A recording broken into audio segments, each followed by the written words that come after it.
Today on the news and why it matters, a preview of tonight's Iowa caucus, last night's Super Bowl, thoughts from that, and conservative icon Rush Limbaugh diagnosed with advanced lung cancer. We've got a lot coming up. Don't leave. Starts right now.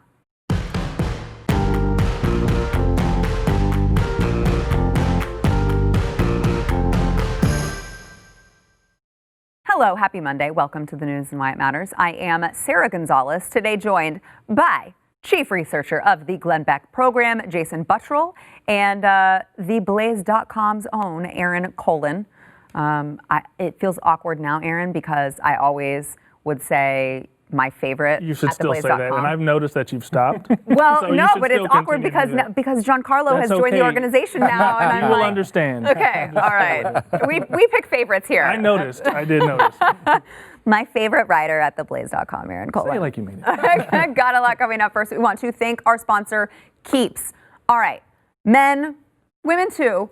We know losing your hair sucks, okay? But you know what is really awesome and doesn't suck? Keeping your hair without leaving your couch. If you're losing hair, you know, you got to know Keeps. Keeps offers the generic versions of the only 2 FDA-approved hair loss products that are the real deal, and they're generic versions, so you're not going to pay a buttload of money. You're going to save a ton by using the generics. You can do it from the comfort of your own couch. You just answer a few online questions. You take a couple pictures of your hair, you submit it online, and a licensed doctor is going to review everything, recommend the right FDA-approved hair loss treatment for you. They ship it discreetly to your door, although you shouldn't be ashamed of it. It doesn't need to be shipped discreetly to your door, but we know you men, and we know you're not going to go to the doctor, and we know that you want to keep it a secret. So Keeps does that for you. A whopping 66% of men also experience hair regrowth. Thanks to Keeps, do something about losing your hair. You don't have to just suffer. You don't have to. You can go to Keeps.com. That is KEEPS.com/Y. Get your first order of Keeps hair loss treatment for 50%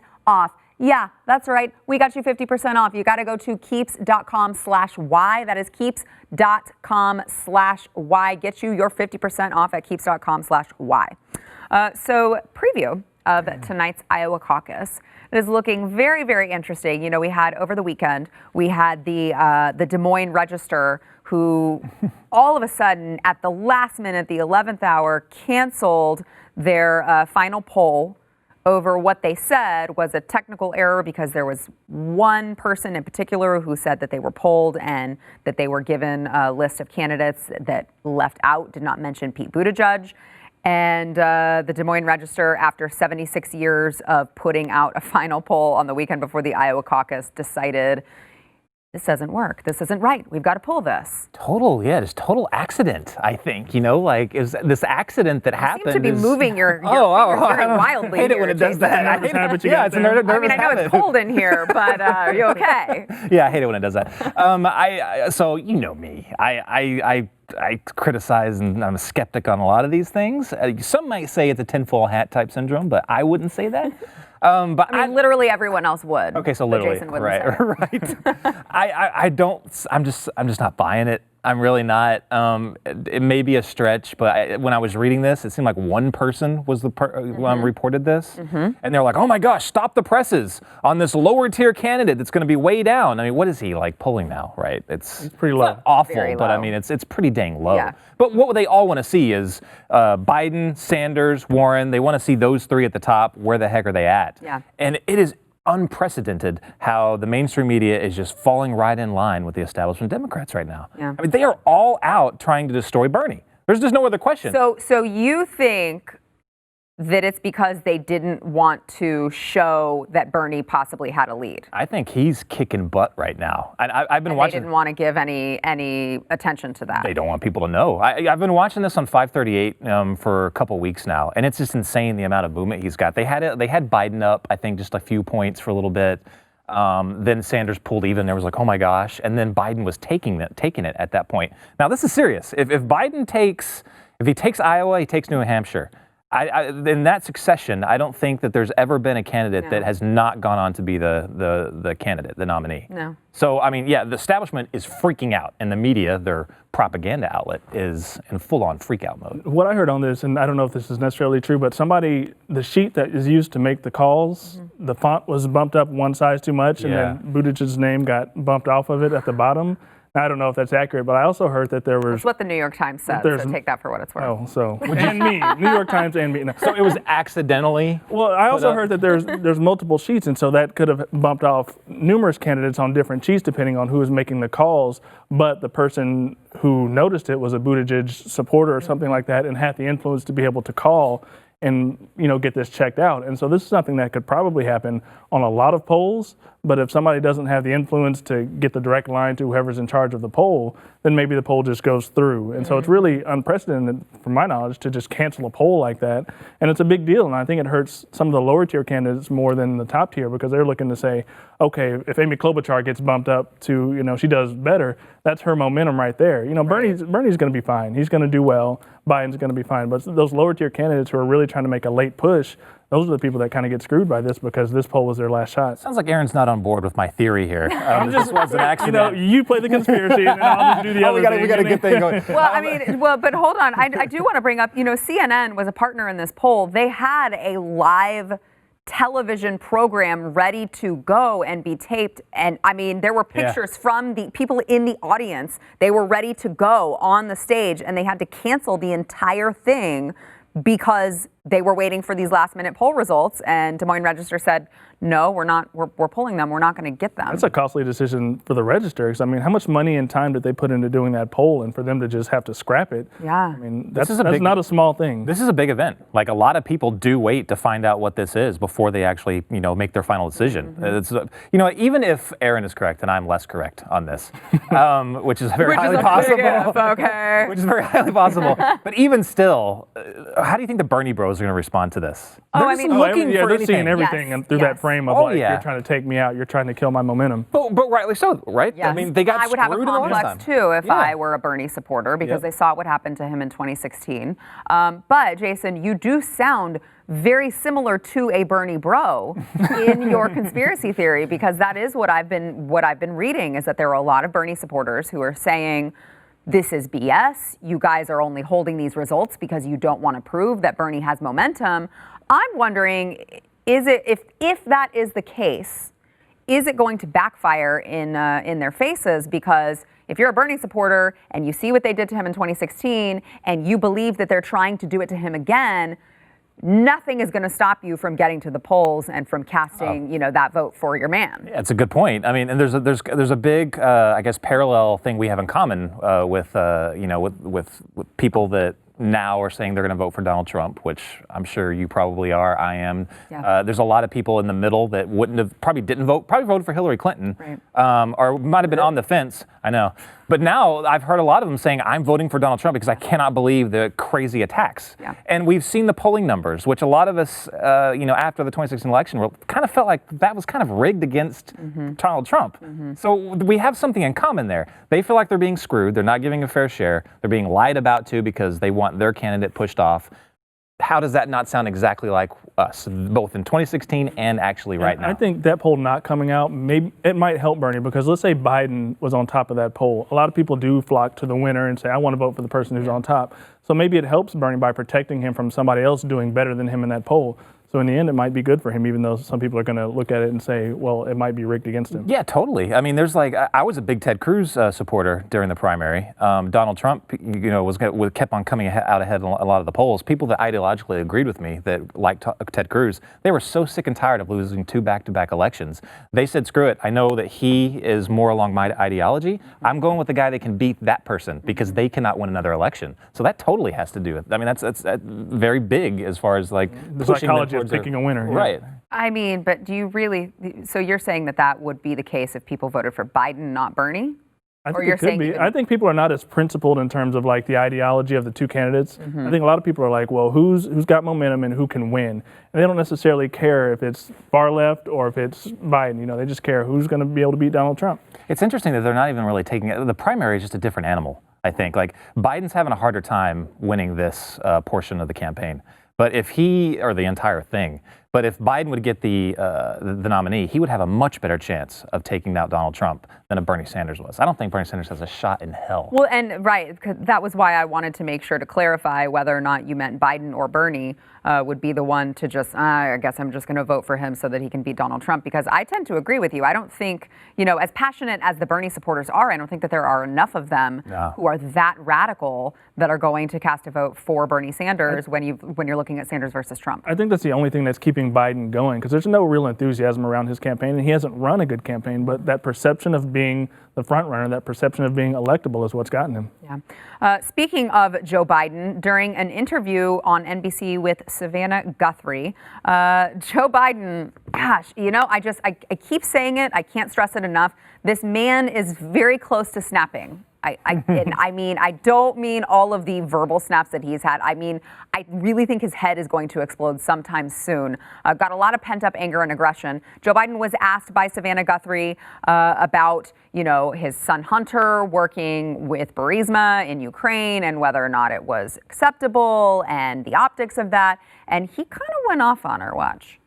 Has it occurred to you that there's a certain irony here that the president is accused of and has acknowledged wanting to get information about your son Hunter and his dealings with Ukraine, and this process of impeachment has ensured that everyone knows about Hunter's dealings with Ukraine? That's a good thing, and no one's found anything wrong with his dealings with Ukraine except they say it sets a bad image. Well, do you agree that it sets a bad image? And my son said that. Do you think it was wrong for him to take that position? No. Knowing that it was really because that company wanted access to you? Well, that's not true. You're saying things you do not know what you're talking about. No one said that. Who said that? Don't you think that it's just one of those things where people think, well, that seems kind of sleazy. Why would he have that job if not for who his father was? Why do you have that Because he's job? a very bright guy. I guess the question I'm kind of asking is, was really it right? tiptoeing on His this appearance. Yeah. Well, he said he regretted having done it. Yeah. Speaks for himself. He's a grown man. Oh my gosh, he just throws him under the bus like hardcore. Don't. That wasn't my fault. I had nothing. It was all him, my son, and my son. He says that now, but in a previous interview, he said, "I stand behind everything my son has done. He's done everything right. I stand behind everything." Okay, so first off, that interviewer sucked. Yeah, that was the worst. She has a name. Is she? What was her name? Savannah Guthrie. Savannah. You don't know her sucks name at my if she was a job, man. Guthrie. That was awful. Is Hunter Biden that intimidating that she can't just formulate a follow-up get straight question? to it, Yeah, just stumbling over herself. So many ways to attack that right there. For one, okay, well, I'll just go to the most basic. You just threw your son under the bus. He just threw his son under the bus and said that was all on him. And she asked him, don't you think that appeared to be sleazy, I think is the word. She was asking in the nicest possible way. Yeah, but and even using that wordage, that right there would mean that Biden would have to recuse himself from being the point man in Ukraine, because it would say if there's even the appearance, corruption or the appearance of, you have to recuse. He never even thought about that. She didn't ask him about the fact that the same guy that he went to work with, he lobbied to get that guy a visa just a few weeks later. Now, this was a guy, and I'm going to get in trouble here because we're going to reveal this a little bit later in the week. Spoiler alert. Spoiler alert, but I'm going to give this to you guys because I love you. This is a guy that Hunter Biden got a visa for that actually had his entry in the United States banned because he was caught in a huge scandal arming militias with chainsaws with beheadings in the country. Oh. But then all of a sudden, once Hunter Biden goes to work for him, he's like, screw it, let's give him a visa to come back to the United States. I mean, Incredible. absolutely insane. Just the amount of questions that journalists won't ask these candidates. And the information is out there.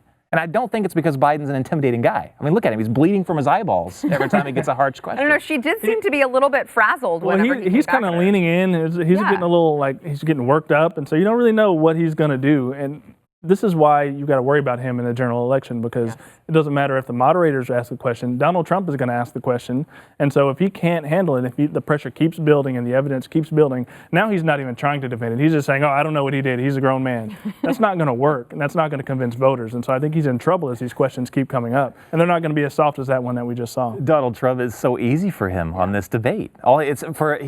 It'll be Just harder. keep going back to it. Just keep hitting it. He's a master at that. Just keep going at it, and Bernie will explode. Joe Biden? I'm sorry, Joe Biden. Bernie too. It's so bad. Bernie. The thing with Bernie right there is I would love to see a great policy debate between the two, but I don't think that we'll actually get to see it. No. I think it will devolve into more of that yelling back and forth.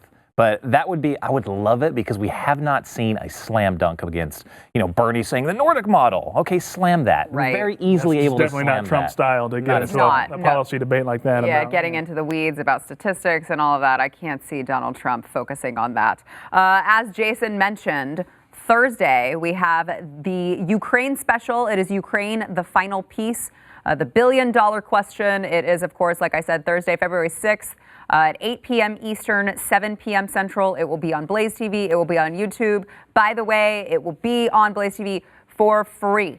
We want you guys to see it. We're not trying to charge you for it. We don't want you to pay for it. We need to get the information out there. This guy has worked tirelessly to get all of these pieces of the puzzle together. And you are, trust me, I got a little bit of a little sneak peek from him. You're not going to want to miss it. All right, that's all I'm going to say. We'll be back in a minute.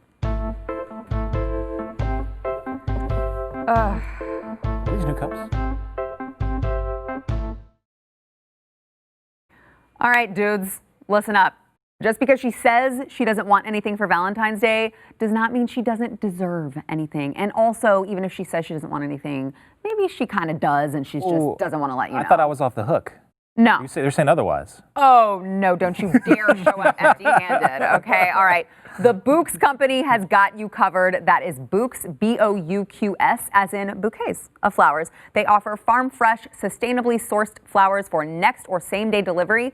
If you order today, you will get 25% off of your entire purchase. Don't wait. Do not wait. Do not be that guy who goes into, like, the grocery store on Valentine's Day and you're left with the ratty-looking roses. Why'd you look at me just I feel now? personally attacked right now. Totally just looked at me. Don't be like these two yahoos and wait until the last minute. You got to prepare. Come on. You got to show your wife that you love her or your girlfriend or whatever.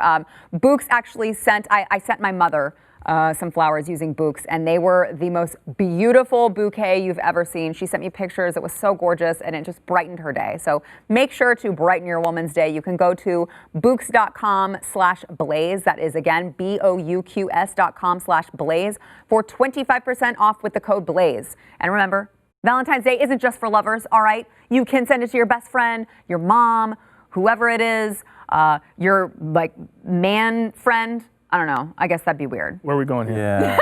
But I'm not here to judge you, is what I'm saying. Okay, Bouqs.com/blaze. Might send you some flowers, Jason. For 25% I off. sent you first. We'll let these two lovebirds sort out who's going to send whose flowers first.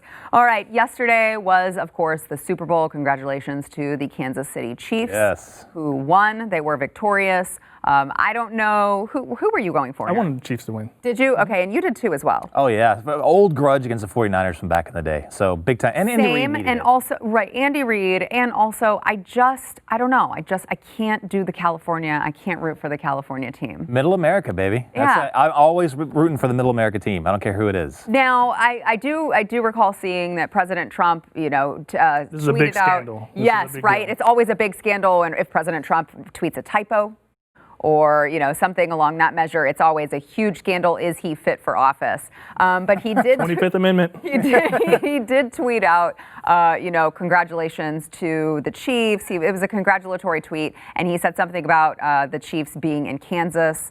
Actually, it's Kansas City, Missouri, and everyone wanted to give him a hard time. How can he be for that. president if he doesn't even know his own country? Is my question. I mean, at least he didn't say we have 57 states, Right. unlike some other previous presidents, or at least one. But I gotta be honest, I didn't realize it was in Missouri. I thought they were in Kansas. both. Right? Well, it's right on the border, so like they have fans, I think, from both areas. I think the is what I read. metropolitan area is split between Missouri and Kansas. Yeah. Like literally. So it's not I hard think to. President Trump should redraw the border to make himself correct. Yeah. That's Just it. like the hurricane map. Executive order. Yeah. But I mean, I'm like, come on, all of you people criticizing him, about probably 95% of you also didn't know that it was in Kansas. I saw an article on CNN that said why President Trump's mistake absolutely matters. Stop. Yes, absolutely. It was Chris Eliza. You know. Oh, of course it was. Oh my God, that's ridiculous. But let's talk about the halftime show. The halftime show was, of course, J-Lo and Shakira. And all of you parents watching know we will not be showing any video clips from the halftime show because I don't believe in poisoning your children.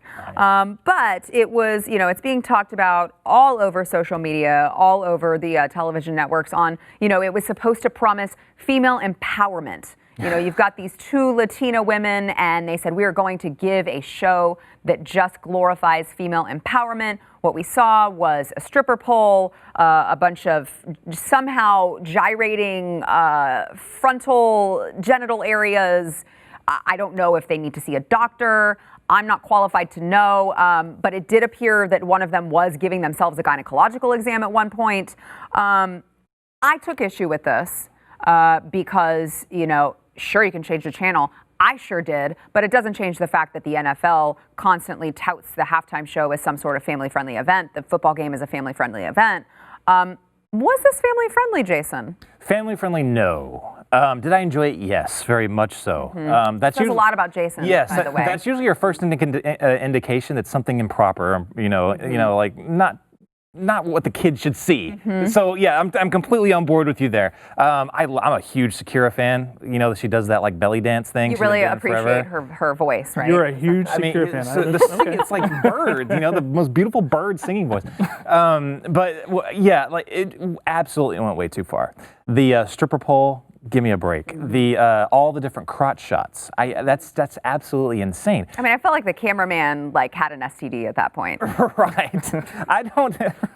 I didn't have my kids in the room at that time but I just knew had the moment all to yourself. Yeah, because that's exactly why. And no, it's because I knew exactly what was going to happen with the two of them. The NFL knew that, and they knew the scandal was going to happen. They were waiting for the blow up. They wanted a Janet Jackson-esque, outrage, and conversation on Twitter. That's what they wanted. They got exactly what they wanted to do, but. I mean, the laughable thing on this is female empowerment.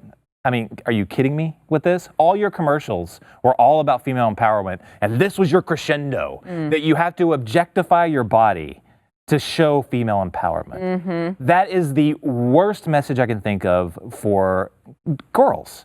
Absolutely the worst. But I mean, men, respect us, okay? Don't objectify us. We're just going to objectify ourselves and then expect you to, A, not do it, and B, respect us enough to, see us as something other than sexual objects. Aaron, what's your opinion? As not a Latino woman, I cannot speak to the empowerment aspect of this. But I mean, I watched it after the fact because so much hype about it. It's not something that you'd want to watch with your kids. That would be uncomfortable. It's very clearly intentional what they were doing. But the sad thing is you can't expect any of these networks, any of these entities to have the same kind of standards of family friendliness that we have. And so sadly, you have to know if you're getting J-Lo and Shakira, you know what you're going to get. And all the NFL wanted was to take two artists who probably haven't really been relevant for like 10 years and to get everybody talking about them as like, well, this is maybe the best halftime show ever. And that's what they wanted. So they went for shock value. They went as far as they could go under the standards of the network. And that's what they got. And now here we are. Did you see Jeb Bush's tweet? Jeb Bush was a big fan. Was he? He was a big fan. He said, best halftime show ever. Best halftime. He had a good time. I mean... Jason, you got to be pretty embarrassed right now that you have the same take as Jeb Bush. I went through 2 bags of popcorn during that halftime show. That's was it popcorn that you had? It was popcorn. Let's just get Jason's review of the whole show. Like, tell me what you thought about the choreography. Let's not do that. Back in a minute. It was good though. Demi Lovato's. Oh, it was amazing. Conservative radio icon Rush Limbaugh announced today that he was diagnosed officially with advanced lung cancer. He is going to be taking some time off to deal with treatments. Of course, our thoughts and prayers go out to him. What a hard hit for the conservative movement. Huge. Huge. He was one of the first ones, in radio that I first started listening to. And if you wanted an actual real conversation on why our ideas are better than their ideas, you listen to Rush. Yeah. It's just what you did. And when I was a kid, I remember my dad in the car listening to it just as we going places, and I didn't know anything about politics, but I just remember hearing those conversations, and so he's something that's a very part of my memory going way back. So it's very sad. Thoughts and prayers to him. Yes, thoughts and prayers to Rush Limbaugh. Coming up next in overtime, we've got Bernie Sanders, good old Bernie, the one who is very concerned with climate change and global warming. Oh, and also private jet travel. $1.2 million worth, apparently. And also Greta Thunberg nominated, yay, for the 2020 Nobel Peace Prize. That's amazing. More female empowerment. You're right. You can find it at BlazeTV.com. We'll see you there.